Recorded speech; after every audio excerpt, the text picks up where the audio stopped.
Hi, my name is Jill. Welcome to my channel.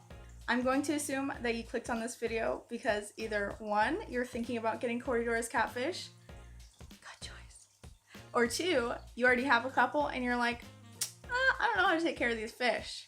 So that's what I'm here for. Let's start off with the basic of care first. 1, they really love groups. The more the catfish, the better. Preferably 6 or more in one group. And you might hear that and say, oh, that's really cool because there's so many different kinds. There's stir-bite, julii, bronze, albino, you name it. You go to the pet store, they're there. But sadly, that's not the case. You have to get multiple of one species. The more corys that you add to a tank, the more playful they're going to be, the more lively they're going to be out and about more. So if you have a couple and they're hiding in a corner and you're like, man, why did I even get these fish? They don't do much. That's because you don't have enough. Now, about temperature. I try to keep my fish tank from 24 degrees Celsius to 30 degrees Celsius. 30 degrees Celsius being the absolute hottest that I am comfortable with it being. And that's just because my room gets really hot sometimes. I live in Australia, so some corys can handle temperature better. My albinos, they're very hardy. They can hang out in 30 degrees and just be fine. They'll be swimming around like nothing is different at all. My pandas though, they can get a little bit like, you can just tell when your fish are like not happy, not too happy. pH. I'm very lucky. I only have to add water conditioner to my tap water and that's just fine. My tap water is I think 6.8 and corys prefer pH from 6.7 to 7.8, somewhere around there. It really just depends. It's not too dramatic of a change between species, but you really should do a little bit of studying before you get them. The recommended tank size for Corydoras is a 20-gallon tank. I have a 5-gallon tank right here, and when I first got my Corydoras, I actually kept them in a 5-gallon tank because I didn't know any better. Less than a week later, I did a lot of research and I got them this tank, but I would recommend a tank size, maybe 15 gallons, 20 gallons would be better. I'm just keeping, this is a 20-gallon tank right here, I'm just keeping Corydoras in it, so I could honestly add like quite a few more in there. Water changes. With any fish, you need to change your water pretty regularly. I was like doing a little bit of studying before this video, and in the first Google search for Corydoras care, you scroll down a little bit and it says you can do a 25% water change once a month. That's not true. That's not true for any fish. I wouldn't recommend that at all. So if you want to do a weekly water change, you should do a 25% water change right about here. If you want to do a bi-weekly water change, 50%. I would say 50%. That's what I do. Gravel. Now this is a big one.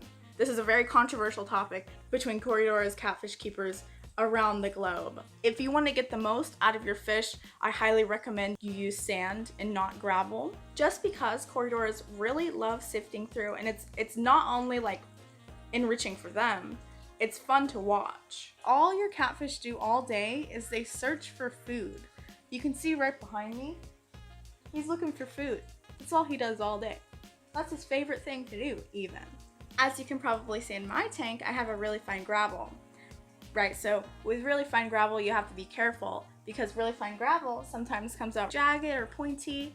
I've been keeping a really close eye on my catfish and they seem just fine with it. I haven't noticed any sort of injuries with their barbels, which by the way, are the whiskers on their mouth. If a barbel is damaged enough, it can fall off, it can get infected, it's not very good. And once a barbel falls off of a catfish, the barbels, they don't grow back. So if you do have a really fine gravel that is kind of jagged, be sure to feed your catfish food that will settle at the top and that won't fall deep into the cracks so your fish won't have to dig in and try to find it.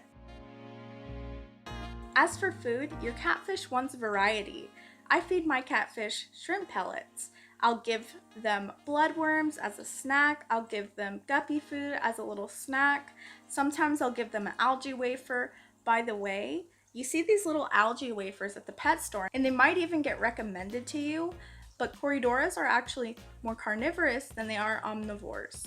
They aren't gaining very much nutritional value from the algae, so keep that in mind. This is a pro tip for just about any fish.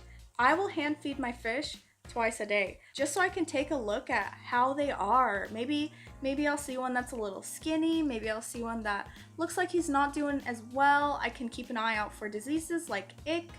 So when I feed my catfish shrimp pellets, I'll break up the pellets in my hand a bit and I'll sprinkle them over the top of the water so they disperse a little bit. So if there's a ton of catfish eating some snacks over here and some of them wafts over that way, that's totally fine, because I want all of my catfish to be able to eat. Corydoras take about 1 year to sexually mature. That is 6 months to lengthen up, and that is 6 months to fatten up. You want your female catfish to be a little bit more round, just because she has eggs. And you want your males to not be as round, because they don't have eggs, but they're not going to be super skinny either. They're going to be streamlined. Tank mates. Cories will go well with any fish that is not aggressive towards them. I've never seen any sort of aggressive behavior come from a cory. Sometimes I'll see them run into each other because they are kind of goofy. So I'll see them bonk heads sometimes. Maybe sometimes they'll run into my shrimp, but that's just about it. All right, so I think that's about it. I've been sitting here trying to think of more things to tell you guys, but I feel like I'm starting to add on just like random things and I'm like just rambling. So that'll be the end of the video. If you liked this video, give me a thumbs up. Maybe give me a little subscribe if you really liked it. If you didn't, then I'm sorry. But thank you so much for watching, and I'll be uploading again soon.